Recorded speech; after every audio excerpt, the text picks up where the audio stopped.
essa celebração, né? Então você não deveria ir ao templo aí, saudar aí as suas senhorias, as suas deidades aí, com má vontade. Não, vá com gana, vá com vontade mesmo, assim, de ver aí que você recebeu muita misericórdia, né? Por poder aí tomar o darshan da deidade. Portanto, com sentimento, entenda ali que é Krishna mesmo. Como uma vez aí uns discípulos de Prabhupada Bhaktisiddhanta, eles falaram a Prabhupada Bhaktisiddhanta, pedindo permissão para ver a deidade de Mahaprabhu em Katwa, onde Mahaprabhu tomou sannyasa. Eles queriam ir ali. Eles estavam em Mayapur e eles queriam ir a Katwa. Então, aí foram. Quando voltaram, aí chegaram para Prabhupada Bhaktisiddhanta e Prabhupada deram reverência para ele, né? Aí Prabhupada Bhaktisiddhanta, aí eles falaram assim, a gente foi lá em Katwa e tomamos o darshana das deidades, vimos as deidades, né? A deidade de Mahaprabhu. Aí o Prabhupada Bhaktisiddhanta falou para eles, vocês viram realmente Mahaprabhu? Viram realmente? Então eles já ficaram calados. Já se calaram. O que está por trás dessas palavras? O Chaitanya Mahaprabhu, quando via o seu Jagannatha, ele se transformava, caía em êxtase, chorava, caía no chão. O Mahaprabhu estava ali com muito... O Mahaprabhu sempre ficava muito contente assim quando as pessoas, né, se aproximavam com devoção assim para a deidade. Inclusive foi por isso que ele aceitou aí a Madhvacharya, imagina, foi o fator principal assim, como Mahaprabhu, porque, né, aceitar Madhvacharya, aceitar essa sampradaya, estar dentro dessa sampradaya, porque o conceito da adoração da deidade, né, a sampradaya de Madhvacharya era muito forte, né? Inclusive também um dia que Mahaprabhu estava diante da deidade do Senhor Jagannatha, né, ele estava ali tentando, né, e aí uma senhora veio e subiu assim Chaitanya Mahaprabhu, né? Mahaprabhu era muito alto, né? E ela começou a escalar em Mahaprabhu assim, para ver a deidade. Então aí o Govinda Das já pegou a senhora para tirar a senhora, mas Mahaprabhu falou, não, deixa ela no meu ombro aqui, não tem problema. Eu sentia esse desejo. Então todas as nossas práticas, elas têm que ser preenchidas com muito sentimento. Cantando japa, podemos cantar, não precisamos, aí se cantamos aí 4 voltas, 16 voltas, 64 voltas, isso não tem tanta importância. Claro, tem a sua importância, entretanto, a importância principal é o sentimento que você está colocando nisso, né? Imagina. Você vai aí fazer o serviço a Krishna, imagina. Você vai servir a Krishna, vai limpar o templo, vai buscar boga para a deidade. Entenda que isso é para adorar a Krishna. Que poucas pessoas têm essa oportunidade, poucas,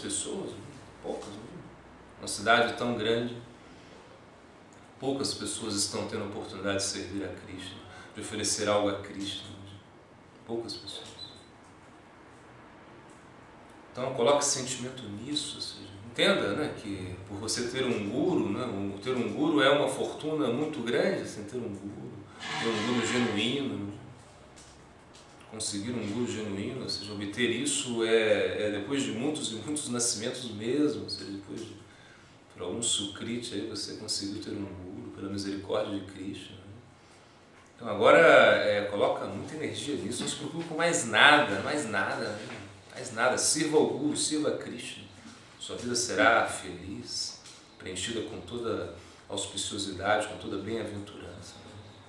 Não se preocupe com mais nada. Ao cantar a japa, esqueça de tudo, pelo menos um pouco. Né? Tá? Às vezes temos que cantar a japa também, fazendo coisas, tudo bem, mas pelo menos em algum momento cante a japa com muita concentração, pensando que somente aí Radha Krishna, pensando somente em satisfazer a Krishna, esse conceito.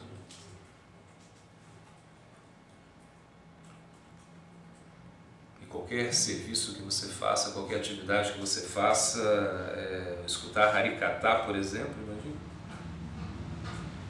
Escutar Harikatha é uma oportunidade incrível, né? Claro, incrível. Mas quando nós podemos escutar de um devoto puro, então isso é uma coisa que não tem valor, ou seja, isso não tem preço. Não tem preço. Então, por isso, quando você escuta, escute com o sentimento mesmo. Qual o sentimento que você tem ao escutar Harikatha? Que você quer se modificar. Esse é o sentimento que você tem que ter. Imagina. Então, se você é favorecido pela misericórdia de Krishna, então Harikatha vai modificar o seu coração. Porque o Harikatha é para o seu coração, não é para o seu ouvido. Né? Você pode falar aí ter um discurso muito eloquente, uma pessoa pode citar muitos versos, contar muitos passatempos. Entretanto, você pode, se você não estiver aí, se você não tem a misericórdia de Krishna, se você não tem aí a vontade de modificar a sua vida, então Harikatha não vai fazer efeito. E nós vemos isso na prática, ou seja, quantos Harikatha já escutamos, né?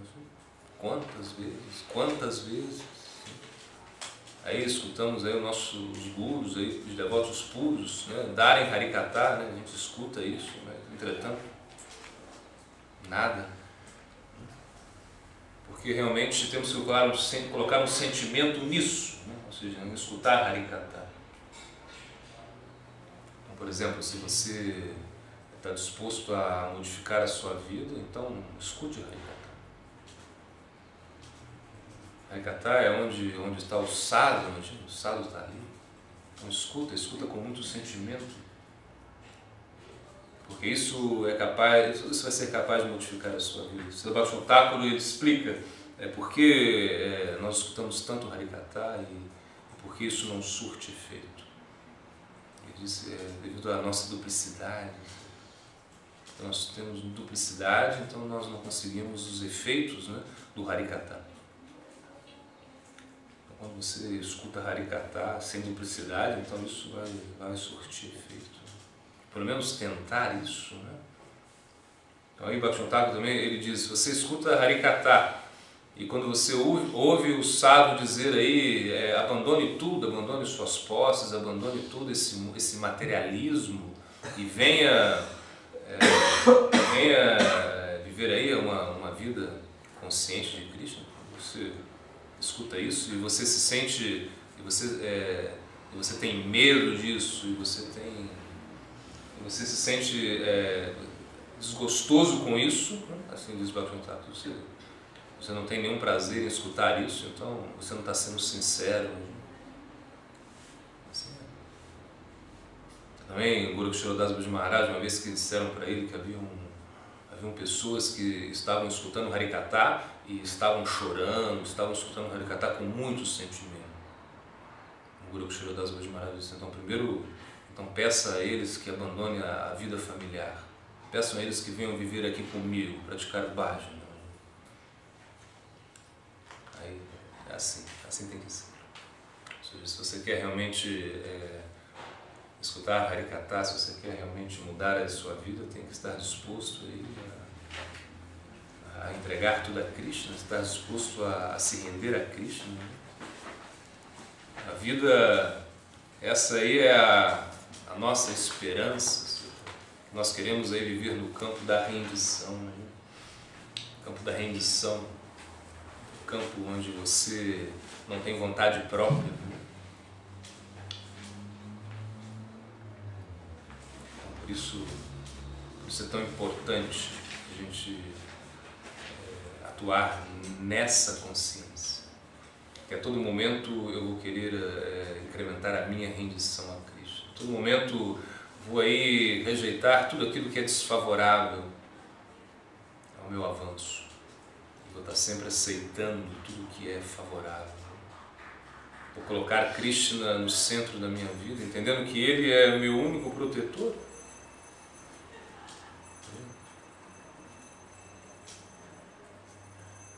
Então isso tem que ser colocado em prática. Rendição tem que ser colocada em prática. Rendição é a prática mesmo.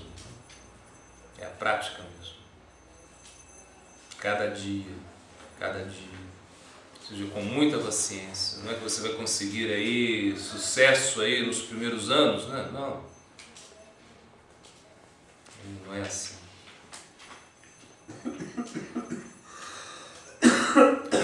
Mesmo com a Jamila, imagina, ele era um brahmana muito elevado, né? Nasceu numa família brahmínica, de certa maneira ele se desviou, ele começou a se degradar muito com uma mulher, começou a roubar, começou a beber muito. No final da vida ele ele chamou o seu filho, Narayana. Não queria chamar Narayana, mas chamou Narayana. Então, aí se explica, vocês sabem da história, se explica que isso, os Jamadutas vieram buscá-lo, entretanto não puderam tocá-lo, porque estavam os Vishnudutas. Aí se armou aí como um debate filosófico. Né? Entretanto, se explica que pelo Sukriti de Ajamila ele pôde ser assim salvo, né? Podemos dizer assim, ele pôde ser salvo pelos Jamadutas, pelos Vishnudutas. Ele pôde ser salvo. Entretanto, ele não foi salvo imediatamente. Os Vishnudutas falaram, agora 12 anos praticando. Você vai para um local e vai praticar por 12 anos. Para você poder ir a Vaikuntha, né? Você foi salvo, sim, mas agora pratica. Então ninguém pode conseguir aí sem a prática, a perfeição sem a prática, isso é impossível. Então por isso temos aí que estar dispostos a praticar e a praticar com rendição, incrementando esse sentimento. Pode ser que agora não temos isso, entretanto vamos incrementar isso, vamos buscar isso, esse sentimento de rendição. Algo muito elevado, mas que deve ser assim praticado por nós a todo momento, a todo instante. Ora.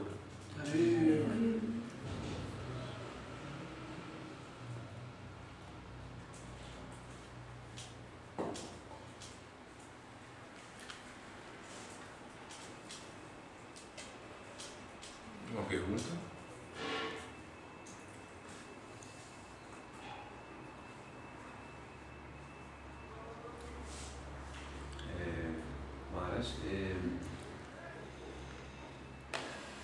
Que conselho dá para alguns devotos que muitas vezes que ouvem aquela pregação de deixar egoísmo, deixar independência, deixar conforto e se render completamente, mas são devotos que realmente têm algumas dificuldades psicológicas, de que o fato de viver com muita austeridade dentro de um templo, vivendo com muita gente, sem muito conforto,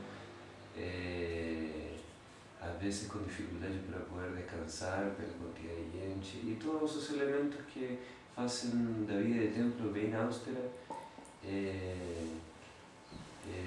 que todos esses elementos fazem a esse tipo de pessoas ficar em estado de perturbação psicológica mais desfavorável para a sua vida espiritual em relação a ser pessoas sensíveis psicologicamente. O que lhe aconselharia a esse tipo de pessoas? Que pratiquem. Se você não pode morar num templo, se você não pode ser tolerante, né? Então você tem que ser grihasta, bom, tem que ter a sua família, né? Você tem que fazer uma família consciente de Krishna, que vai ter que ter tolerância também, né? Mas pelo menos a tolerância Porque, por exemplo, quando você mora num templo, a sua tolerância tem que ser ilimitada. Porque você não sabe o que vai acontecer, você não sabe que maluco vai chegar, o que vai acontecer, ou seja, então, como o Maharaj está dizendo, ou seja, tem que compartilhar muitas coisas, não ter individualidade, isso é morar num templo. Tanto, você nunca vai avançar tanto na vida espiritual quanto quando você estiver morando num templo, isso é incrível. Ali você vai ser testado todos os dias, o ego, tudo isso. O conselho para as pessoas que não conseguem tolerar isso é que elas têm que fazer a sua vida à parte, mas não afastadas de Krishna. Porque elas não conseguem morar no templo, elas têm que estar conectadas com Krishna. Não é porque não moram no templo que não vão estar conectadas com Krishna. Claro, então, por exemplo, numa cidade como São Paulo, é muito difícil, uma pessoa pode morar a 3, 4 horas do templo. Né? Então, como ela vai visitar o templo? Então, talvez ela consiga visitar o templo uma vez por semana, né? Com sorte. Assim. Mas ela tem que servir a Krishna também, cantando o santo nome. Assim. Tem que ter um sadhana muito, muito especial. Assim. Bom, de acordo aí com as suas possibilidades, ela tem que cantar muito. Tem que, se puder aí também, se ocupar em algum serviço, né? Em conexão com o templo, né? Que sempre tem serviços assim de tradução, serviços de algum serviço. E como disse o Sr. Maharaj Prabhupada, como disse também nossos Gurudeva, um Srimad Bhakta Paramrita Maharaj, também ele disse, tem que entregar 50% do que você ganha. Né? Se você não mora num templo, você não está aí como, né, na austeridade do templo, então, pelo menos tudo que você coletou, tudo que você recebeu, a metade entrega para Krishna. Então, isso é uma forma de estar assim, rendido também. Uma forma de rendição.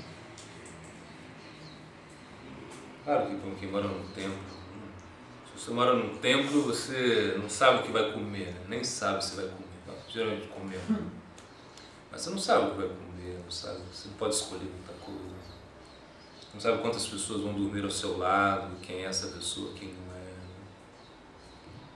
Uma vez, como eu estava na fazenda, aí chegou um devoto, não, era um devoto, assim, muito maluco, assim, com a cara de maluco. A gente nunca tinha visto um senhor, nunca tinha visto nada.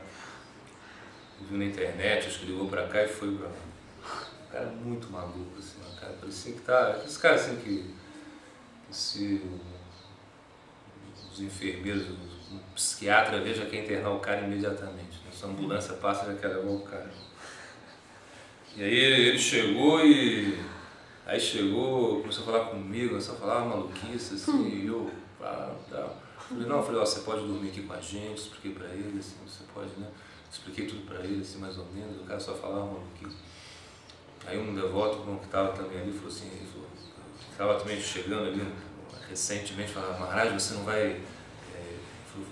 Depois ele falou assim, você aceita ele assim, sem pedir identidade, sem saber de onde vem, sem nada? Assim, eu falei, não, estamos aceitando. Ele falou, muita coragem, né? Muita coragem. Então realmente é assim, ou seja, que a vida do templo é assim. A gente não está muito assim, preocupado assim, que Krishna nos proteja e que a gente receba todo mundo. Claro, existem as exceções, existe um momento que a gente vai rejeitar uma pessoa ou outra, isso pode acontecer. Mas de uma maneira ou de outra a gente está aceitando as pessoas. E muitas pessoas não têm tolerância, as pessoas que não têm tolerância vão ter que fazer a sua vida afastada, à parte. Claro, uma vida consciente de Krishna, uma vida familiar, tem que ser assim. Tem que ser assim. Mas sempre assim, aí vai ter que incrementar o sadhana, né? Não tem como. Se você não mora no templo, se você não tem dashana na deidade, se você não tem oportunidade de servir a deidade, de coletar assim diretamente, de estar assim ouvindo as instruções, aulas todo dia, tem que estar sempre cantando o santo nome, escutando também as aulas, né? Claro, uma pessoa pode escutar as aulas, vai poder Ele está sempre, de certa maneira, associado. Mas é mais difícil também, por um lado é mais difícil. Mas para algumas pessoas que não têm essa tolerância, a vida de grihasta é a única solução. Ter uma vida assim, consciente de Krishna, né? Onde tem só a sua família, então tem que tolerar só a sua esposa, só os seus filhos, só os seus problemas. Então, e às vezes eles não aguentam também.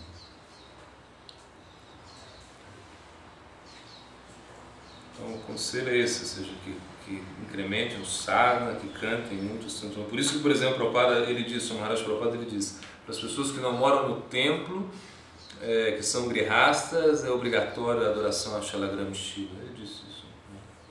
Obrigatório. Isso na Índia, né? Claro. Então, a Shalagrama Shiva, imagina, significa uma adoração assim muito rígida, né? Os Vaishnavas geralmente adoravam a Govardhana Shiva. O Prabhupada Bhaktisiddhanta que estabeleceu a adoração da Shalagrama Shiva,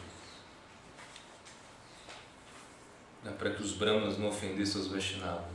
Então ele estabeleceu a adoração da Shalagrama Shiva também. Shalagrama Shiva. Entretanto, imagina, para adorar a Shalagrama Shiva, quer dizer que 4 horas da manhã você vai ter que fazer pelo menos 4 programas, 4 aratis por dia, pelo menos 4. E oferecer pelo menos aí 3 bolos, 3 alimentos. Então, a pessoa pode ser um grihasta, mas vai ter que ter um padrão também, né? Agora quem está pregando, quem está no templo, ele pode fazer tudo isso também, adorar a deidade, mas ele está envolvido aí com a pregação, envolvido com o sacrifício de manter aí, né, no centro, né, para que as pessoas venham, para que a consciência de Cristo se propague. Então é diferente, né? São outras prioridades, outros sacrifícios, é um pouco diferente. Uma pessoa que vai morar fora do templo geralmente vai ser grihasta e tem que adorar a deidade. Porque, se você mora fora do templo e se você não é grihasta, é estranho, né? No mínimo é estranho. Então tem que se casar e adorar a deidade, praticar bastante sadhana, entregar tudo que pode também para a propagação da consciência de Krishna. Entregar parte da renda, reverter isso para a pregação.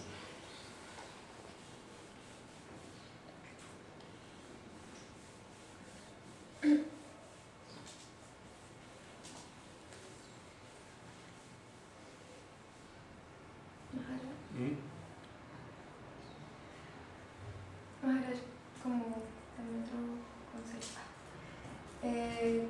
qual é o ponto? Normalmente, se a gente se exige demais, às vezes se pode tornar muito difícil levar a vida devocional, como por muito tempo a gente fica se exigindo muito. Mas também qual é o ponto, como a gente diferencia, ou qual é o conceito que a Maharaj dá entre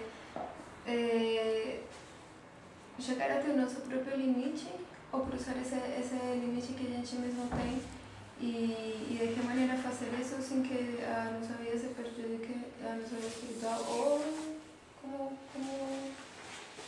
saber diferenciar? Sim, é uma coisa que nós vamos ter que medir, entende? Não tem como.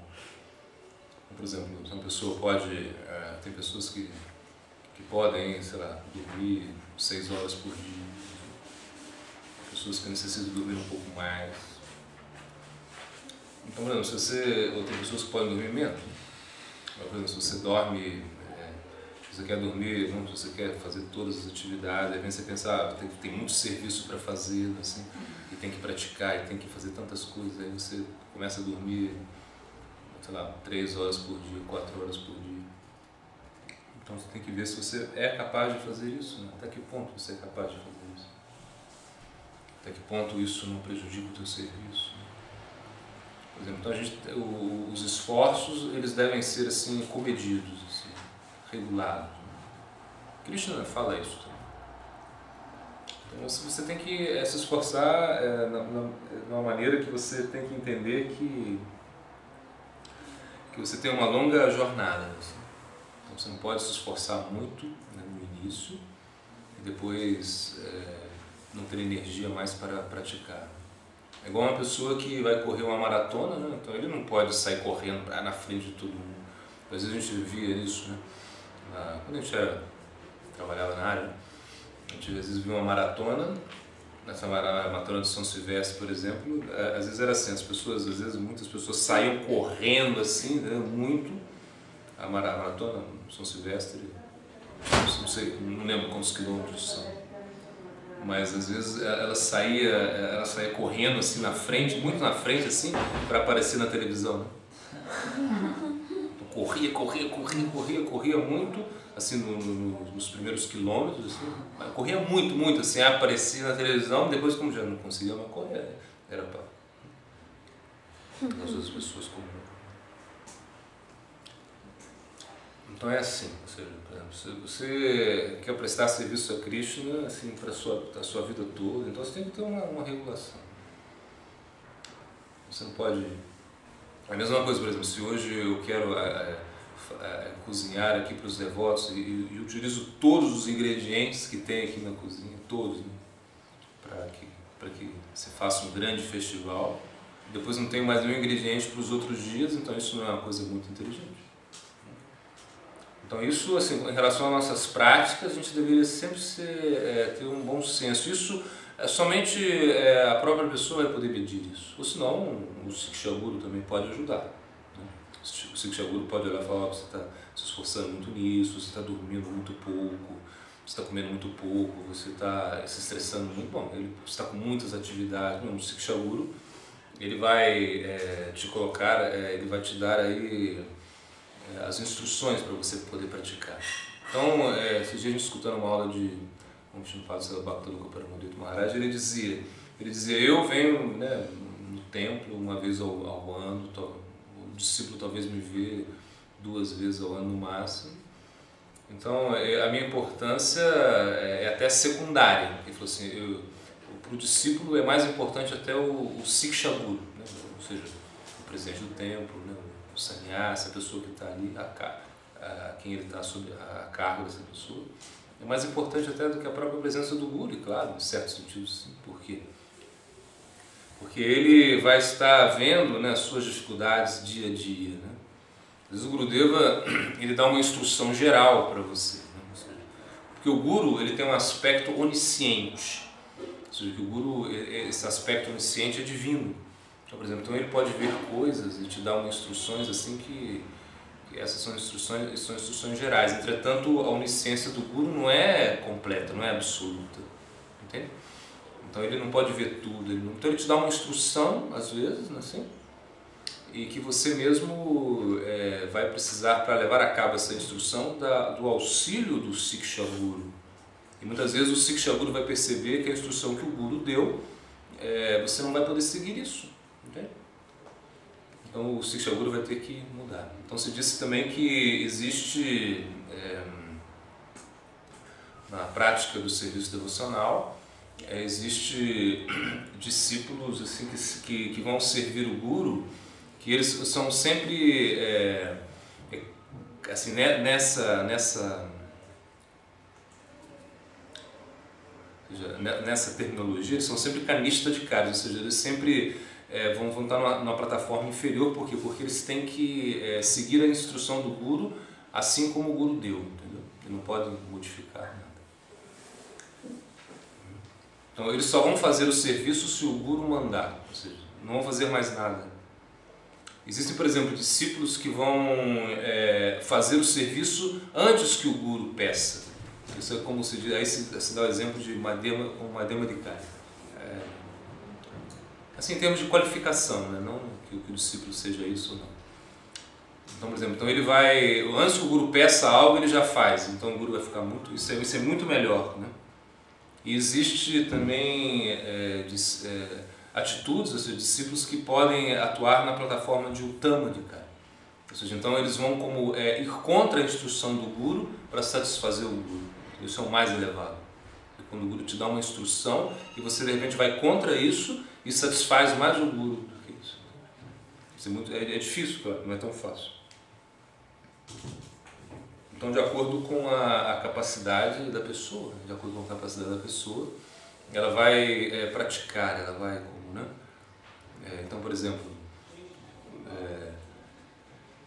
a gente nunca pode assim extrapolar a nossa capacidade, ou seja, como tudo na vida.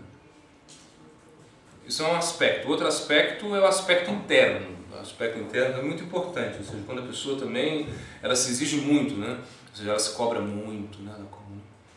Por exemplo, às vezes ela tem muita luxúria. Todo mundo tem luxúria, inveja, ira, esses inimigos que estão aí, né? Às vezes a pessoa tem muita luxúria, e às vezes ela sofre muito com isso internamente, e isso pode desestabilizar ela no serviço a Krishna.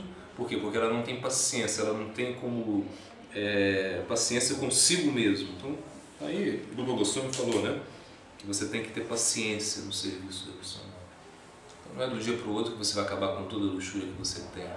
Não é de um dia para o outro que você vai acabar com toda a inveja que você tem. Não é de um dia para o outro que você vai controlar a língua, né? Controlar a fala. Não é assim, ou seja, vai demorar, entende? Então a paciência é muito importante. Você tenha paciência, paciência consigo mesmo, com as suas limitações. E o processo vai funcionar assim, mas ele vai demorar um pouco. Assim. Então isso também você vai ter que medir, né? Sempre medindo isso. Ou seja, o melhor é a gente, assim, de certa maneira, atuar o máximo possível. Se você faz o seu máximo, entendeu? Sem se cansar, sem extrapolar o seu limite, né? E espera pela misericórdia de Krishna. Internamente você tenta melhorar o máximo também, é assim. Então Krishna vai te dando misericórdia. Imagina, Krishna, ele é muito misericordioso, ele vai te dando misericórdia. Cada vez te dando misericórdia, cada vez mais te dando misericórdia. Você vai cada vez avançando no serviço devocional a Krishna. Mas sempre assim, com paciência, né, e entendendo também que você tem limites. Assim. Você não pode... Uma coisa que sempre a gente vai ter que criar aí dentro de nós aí um termômetro. Por exemplo, um exemplo prático, né? Você às vezes é melhor então dormir um pouco mais, entendeu? E depois estar mais concentrado durante o dia, cantar melhor uma japa, entendeu? Assim, como fazer as atividades, assim, é melhor, às vezes é melhor assim. Ou senão não fazer assim, tantos serviços, né? Não pegar tantos serviços que você não consiga cumprir isso, né? Então é melhor de repente fazer assim, alguns serviços que você consiga cumprir da melhor forma, sem se sobrecarregar, sem ficar em estresse. Né? Porque o estresse é horrível, porque ele vai como minando também a tua capacidade de fazer serviço a Krishna. Quando a pessoa fica estressada, imagina, então ela fica estressada, então ela pode cometer ofensas também quando está estressada. Né? Não vai falar isso, como isso para a boca, como coisas assim, né? Que ela já está estressada e já começa a ofender os devotos, entendeu? Assim, como ser muito ríspida, muito assim, não, agressivo. Não. Isso é devido aqui ao estresse pelo serviço, então não é isso, ou seja, consciência de Krishna, você pode sacrificar, é questão de capacidade pessoal. Então, quando o Sri Maharaj ele conta a história que ele, quando o Prabhupada Bhaktisiddhanta estava lendo ali as instruções de Rupa Goswami, estava explicando as instruções de Rupa Goswami e o Sri Maharaj ele falava, eu quero ver quando ele chegar naquela instrução que diz, né, uma pessoa não pode fazer muitos discípulos, né, e não pode construir muitos templos, isso é como prejudicial ao serviço da devoção. Então eu quero ver o que ele vai falar, né? Porque justamente o contrário, ele está construindo muitos templos, está movimentando muito Lakshmi e está tendo muitos discípulos. O que ele vai falar? E a Prabhupada Bhaktisiddhanta ele falou o verso e falou uma coisa muito simples. Ele disse que é uma questão assim. Ele falou um rei, um administrador pode ter aí administrar muito bem o seu reino, né? O seu governo, cumprir todos esses deveres e ao mesmo tempo dar muita atenção à sua família. agora tem pessoas que não conseguem nem administrar a sua própria vida familiar. Então ele falou que era uma questão de capacidade pessoal. Tem pessoas que têm muita capacidade para fazer serviço, podem fazer muitas coisas, assim, tem muita energia, podem, né? Tem pessoas que não têm. Então a gente tem que respeitar o limite das pessoas, né? Respeitar o limite. Assim. Como também dizia Bodhana Maharaj, ele contava numa aula que tinha um sannyasi, ele falava, eu não lembro qual sannyasi, esqueci o nome, que ele, por exemplo, ele ia no Mangalarti e ficava no Mangalarti quase caindo em pé, assim, de sono, assim, que ele tinha um sono. Então ele participava do Mangalarti e ficava assim como quase caindo. Depois do Mangalarti ele falava para o Bodhana Maharaj, eu vou dormir, vou descansar, vou voltar para dormir, porque depois eu só não consigo fazer nada.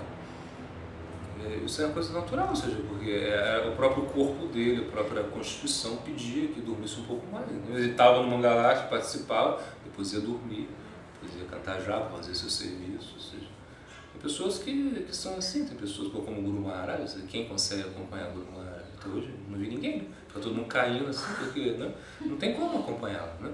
A energia que ele tem é incrível. Claro, tem a misericórdia de Krishna, tem muito amor a Krishna, porque a gente não tem isso, mas independente disso, tem pessoas que têm muita energia para servir Krishna, muita energia. Tem pessoas que não têm tanta energia, não têm tanta capacidade, não têm tanta, né?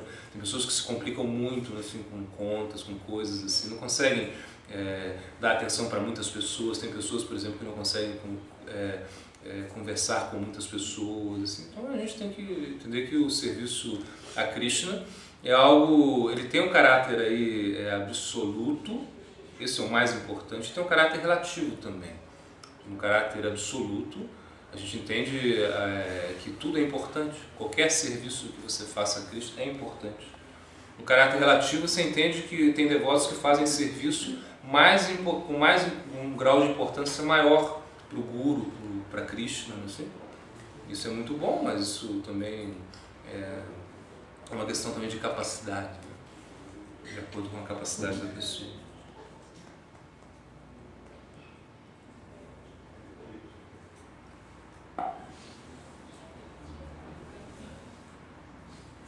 Ahora tengo una pregunta.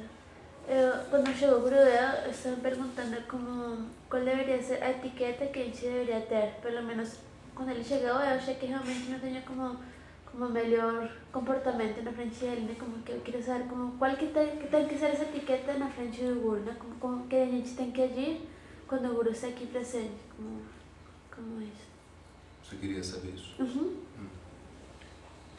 Não, é que por exemplo, quando o Guru está presente, como a gente dizia naquela outra aula, você tem que entender que é Krishna mesmo que está presente. É Krishna que está.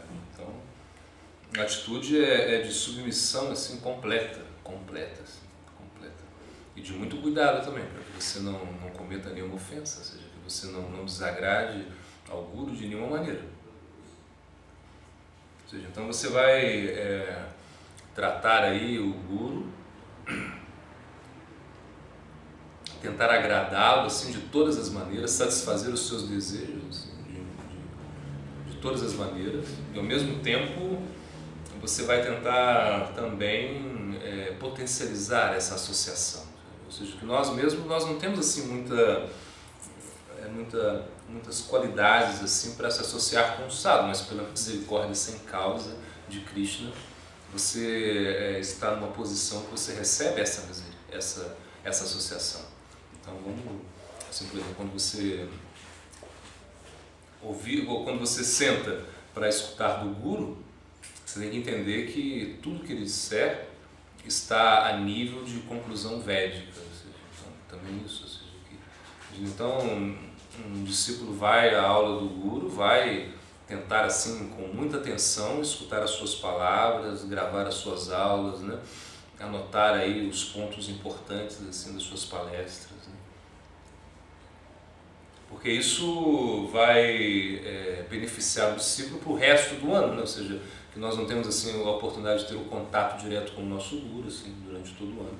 Mas nesse momento é um momento de você assim, potencializar essa associação, né? Essa solução. entendendo que ele não é um homem comum também. Isso é muito importante. A gente falou isso mais ou menos no trabalho. Ele não é um homem comum, ou seja, que qualquer coisa que ele execute, isso não está no plano mundano, né? Claro, às vezes, por exemplo, se você está vendo o guru, às vezes ele fala algo, ele se comporta de uma maneira que você relativiza o guru, então isso é um perigo, né? Você não pode fazer isso, né? Então tem que ter muito cuidado com isso, ou seja, o guru pode ter... e as pessoas às vezes acabam negligenciando isso, né? Devido à falta de siddhanta, a falta de conhecimento que o guru ele é Krishna mesmo. Então se Krishna viesse aqui, né? Por exemplo, às vezes a gente fica assim, as pessoas falam, eu sonhei com Krishna, a pessoa acorda muito feliz. Não, cara, é muito bom sonhar com Krishna. Acorda muito feliz, muito alegre. Entretanto, agora Krishna está aí, Imagina, tem discípulos que nem vêm ver o guru, imagina. Então entender que é Krishna mesmo está ali, ele não é uma pessoa comum, não é uma pessoa ordinária, e você vai ter que tratá-lo respeitando esse caráter divino, né, da sua presença. Então é mais ou menos isso, ou seja, nunca invejá-lo, nunca menosprezá-lo, nunca pensar que ele é uma pessoa comum, nunca. Ou seja, e mesmo que você até possa ser prejudicado por ele, você não tem que reagir de maneira nenhuma. Porque às vezes isso acontece, às vezes um discípulo ele pode ser prejudicado pelo guru. Aparentemente, a gente pode achar que está sendo prejudicado, entretanto, o discípulo será muito beneficiado, né, no futuro, né, com isso. Então, entender que ali está a autoridade máxima, ou seja, o que ele disser é lei para você. Assim? Então, assim, se a gente atua assim, com muita submissão, com muita rendição, ou seja, no sentido que ele é o aspecto divino que se manifesta para mim agora, então eu vou ter assim muito cuidado com isso, muito assim, como a gente falava, algumas coisas, nunca estender a perna para o guru, coisas assim da etiqueta prática, né, assim, que a gente lembra sempre, nunca estender a perna para o guru, né, se o guru nunca sentar, se o guru você nunca pode sentar de cócora, sabe o que é cócora? Sim, não. Cócoras é complicado. Agachado. É agachado, você não pode sentar de cócoras quando o guru está, entendeu? Você nunca pode falar quando o guru fala, nunca pode pisar na sombra do guru, nunca pode caminhar na frente do guru também. Então são ofensas que a gente pode cometer assim,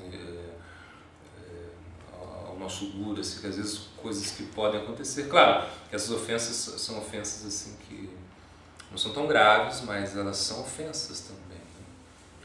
Ou seja, de certa maneira, tentar satisfazer o guru é uma coisa que o guru gosta, né?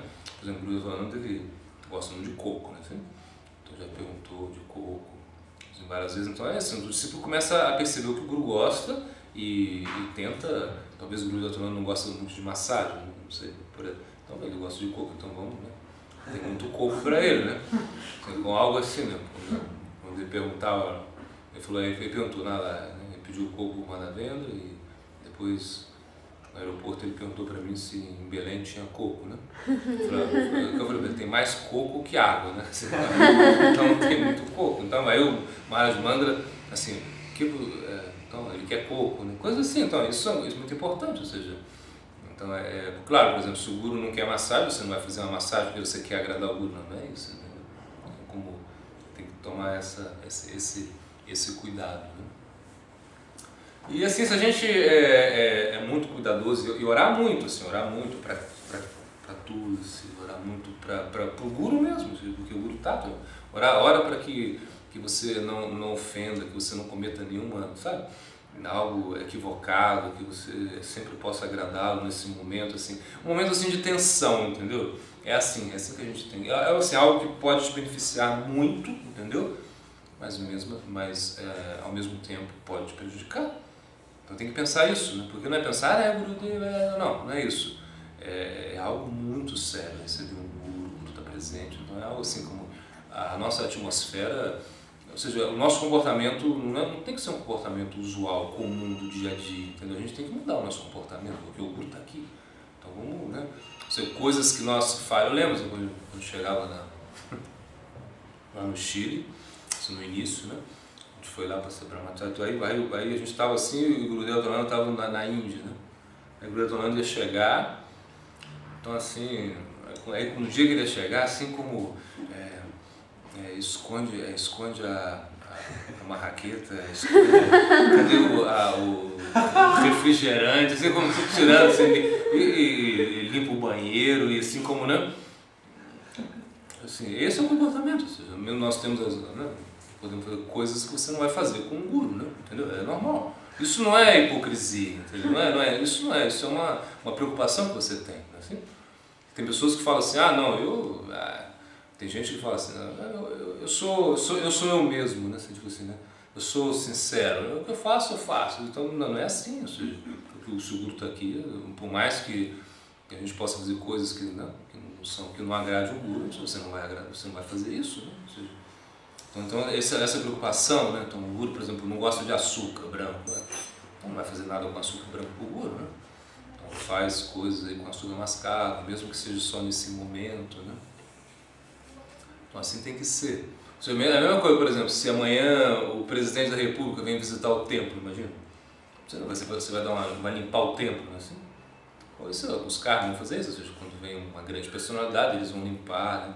Mas então um dia desses aí, eu conversando com um rapaz que estava na fazenda, que ele trabalhava no hospital, então eles iam receber a visita do governador no hospital, então passaram um produto, né, no piso, né, que você tinha que ficar acho que umas 2 ou 3 horas sem pisar no piso, sem tocar no piso. Assim.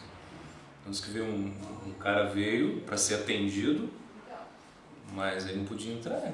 O cara morreu na porta do hospital. Assim. Ele não na porta do hospital, mas ele tinha que fazer um exame, né? Que era urgente e não teve que morrer, porque não queriam que pisasse no piso porque o governador de São Paulo ia aparecer. Então é mais ou menos assim, se o guru vem, então, né, é isso, é totalmente diferente, ou seja, ou seja, a gente tem que, se a gente não acorda cedo, a gente tem que acordar cedo, se a gente não participa do Mangalar, a gente tem que participar do Mangalar, se a gente não assiste às aulas, a gente tem que assistir às aulas nesse momento, entende? Então é algo assim, é algo que tem que mudar, entendeu? Então, por exemplo, você vai buscar o guru no aeroporto, vai fazer um bar, é assim, ou seja, é diferente, né? O guru é Krishna mesmo, então. Como também, uma vez falaram para a Prabhupada, né, que uma repórter, né, que estava muito assim porque, né, iam buscar eles de limusine, né, iam buscar a Prabhupada de limusine, então a Prabhupada falou, uma limusine para Deus não é nada, então, como, né, você segura é Deus, né? Agora, claro, o sintoma do guru é que ele nunca se sente, né, na posição de Krishna, ele nunca se sente guru, né? Isso é um guru verdadeiro. Então a gente tem muita misericórdia, a gente tem contato com um guru genuíno, né, um guru verdadeiro, então a gente tem que estar muito assim, com muita atenção. Então é isso, a prevenção, atenção, cuidado, né? É como um carro, o carro vai te ajudar muito, né? Você pega um carro, você vai fazer tudo o que você quiser com o carro, muito mais rápido, muito mais cômodo, né? Entretanto, se você não colocou óleo, se você foi desatento no carro, você pode, né, provocar um acidente, né? Então, o carro pode ser muito bom, mas ao mesmo tempo, qualquer descuido seu, você pode bater o carro, né? Então é isso, ou seja, saber conduzir aí a sua conduta, né? Assim, uma conduta assim como bem assim de cautela, assim, então assim, a prevenção, né? Até o medo é melhor, assim como se diz, né? Temer pisar aí onde, né, os tolos, né? Porque os tolos temem pisar, né? Onde os sábios. Isso mesmo. Então aí, assim, os anjos eles estão com muito cuidado para pisar onde os tolos correm muito, né? Mas, claro, alguns casos, né? Como o Swami Maharaj Prabhupada, ele sentava do lado de Prabhupada Bhaktisiddhanta, né? Assim, e muitos discípulos ficavam incomodados com isso, né? Então, e sentava porque em Calcutá, lá até hoje está, um sofá onde tem umas fotos com o Prabhupada Siddhanta, e o Prabhupada Siddhanta você gostava de sentar nesse sofá. Então o Swami Maharaj Prabhupada, ele sentava com ele e ele ficava conversando com o Swami Maharaj Prabhupada, assim. E os discípulos ficavam assim, aí citavam esse ditado para ele, assim, você está correndo muito, né? Onde, né, os anjos não temem pisar.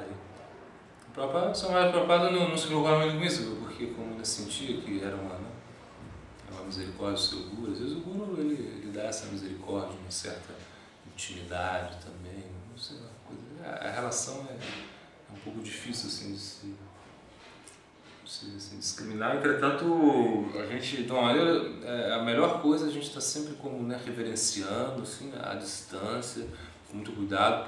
Né, a gente conversa, a gente, né, pode ter um trato assim, como até mais familiar e descontraído com os nossos gurudevas, até tudo bem, mas a gente sempre não extrapola isso, a gente sempre como, né, com muito cuidado, com muita, né, nunca também, e claro, isso o guru tem assim, um caráter assim, muito humilde, então mais preocupação deve ter, porque às vezes a gente pode estar cometendo uma ofensa assim e a gente não percebe porque ele não reclama, né?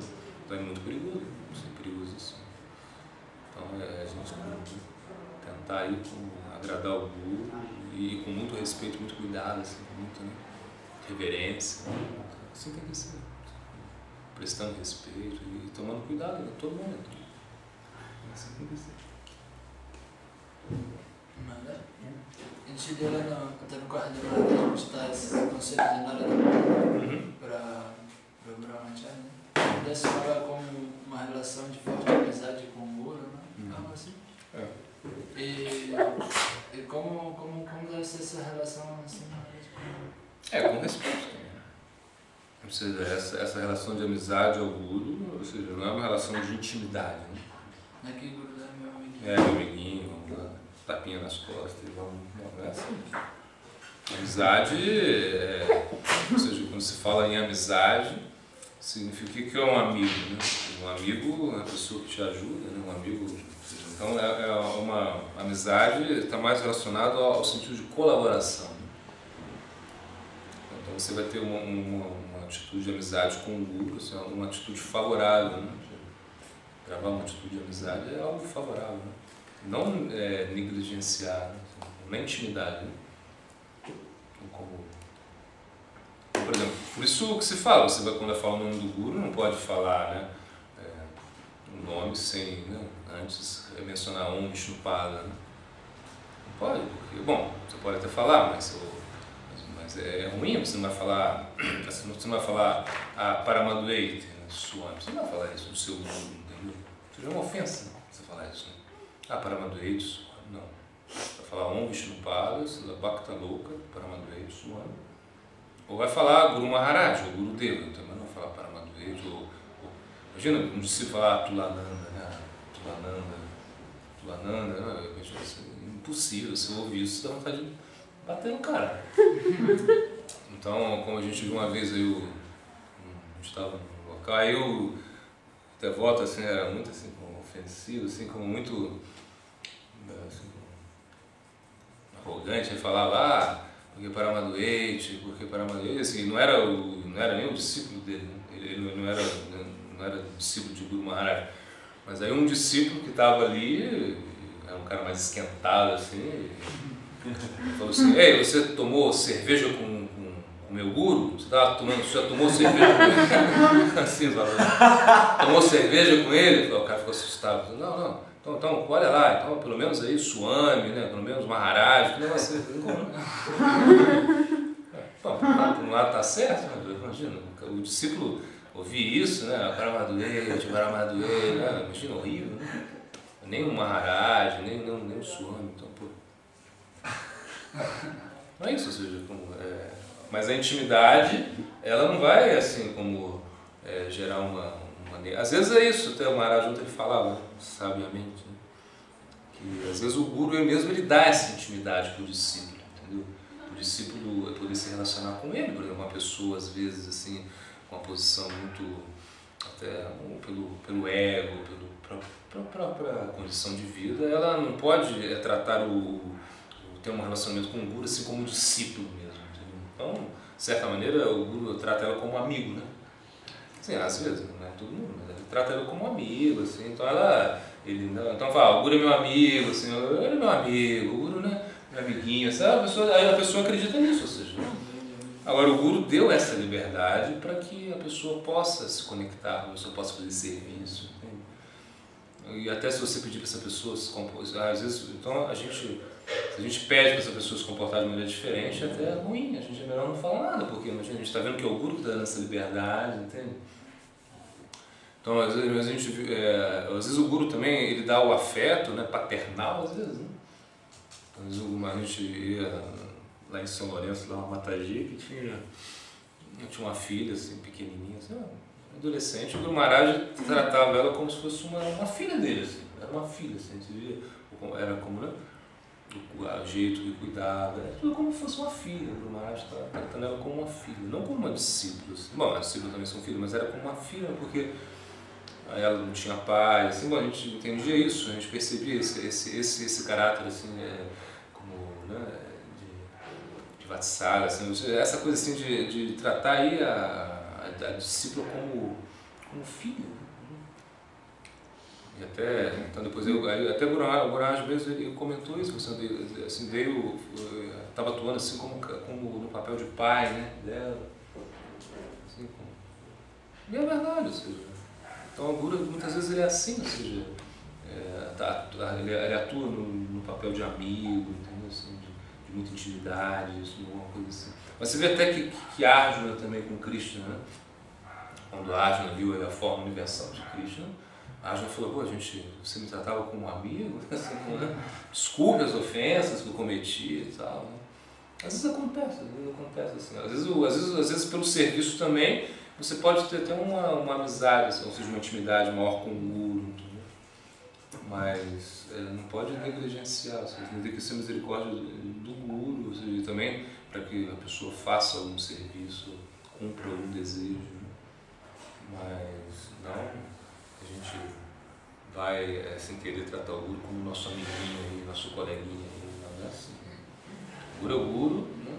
E você pode até, se ele te dá liberdade, você, né, até como, né, dependendo da circunstância, você atua, né, de forma mais, né, assim, íntima, assim, mas sem perder assim, esse respeito, né, assim, sempre daça, é sempre importante cultivar isso, daça, né, servidão, escravidão, assim, essa coisa. Guru é autocrata, a gente tem que pensar isso, senão a gente acaba perdendo aí, né, o fio, né, da meada. Mas parece que quando uno se dirige ao Guru, aí se diz que não se deve falar o nome dele, né? Eu já tenho visto que às vezes falam para cá, Gurudeva Tulananda. Não, mas Gurudeva, sim. Só Gurudeva. Não, você pode falar até Gurudeva Tulananda, bom, aí geralmente a gente vai falar Gurudeva, né, assim, Gurudeva, né? Guru Maharaj. Agora, quando você vai citar o nome, isso sai no Haribhakti Vilasa. Quando você vai citar o nome do teu Guru, né? Você vai falar o nome dele, tem que falar Om Vishnupada. E por exemplo, às vezes eu vejo que também, às vezes se canta, que eu não consigo fazê-lo, não sei se está certo, mas às vezes cantam e falam Jaya Srila Tulananda Jaya. Não estaria correto, não? Nesse sentido. Só Gurudeva, não? Mas falar o nome dele quando se está cantando também. Bom, eu não sei, mas eu acho que não é muito correto, né? Assim, bom.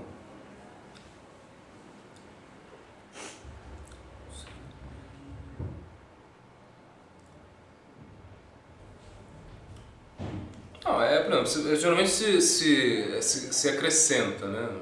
Vamos, por exemplo, Srila Tulananda, né? Já é algo como respeitoso, né? Mas o melhor seria acrescentar, por exemplo, como Jaya Bhakti Pramod Srila Puri Maharaj, Jaya Bhakti Pramod Srila Puri Maharaj. Então, como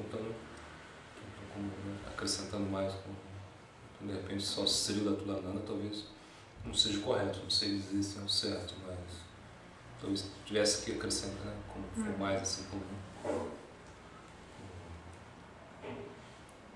Tulananda, Srila Tulananda, não sei, eu vou fazer alguma coisa que que tivesse assim mais que relevasse assim mais esse aspecto, né, divino do Buda, né? Ou quando é um título, tudo bem, como Pujapada. É título principal mais, o nome eu acho que é meio estranho. Mas eu sei que para citar e falar, isso é proibido, é ofensivo mesmo. Quando você vai escrever, ou quando você nunca vai falar. Mas quando você fala como Prabhupada, tudo bem, não precisa falar Prabhupada, porque Prabhupada é um título, assim, uma coisa assim. Quando você fala, né, Prabhupada, tudo bem. Mas para cantar assim, eu acho que tem que ser mais assim, ou Gurudeva, ou Jaya, sei lá, como Vishnupada, Srila Tulanana, não sei, uma coisa assim, Acharya. Aí sim, se você coloca toda essa parafernália, aí poderia se cantar assim, com um nome, né? Eu acho que isso é mais apropriado.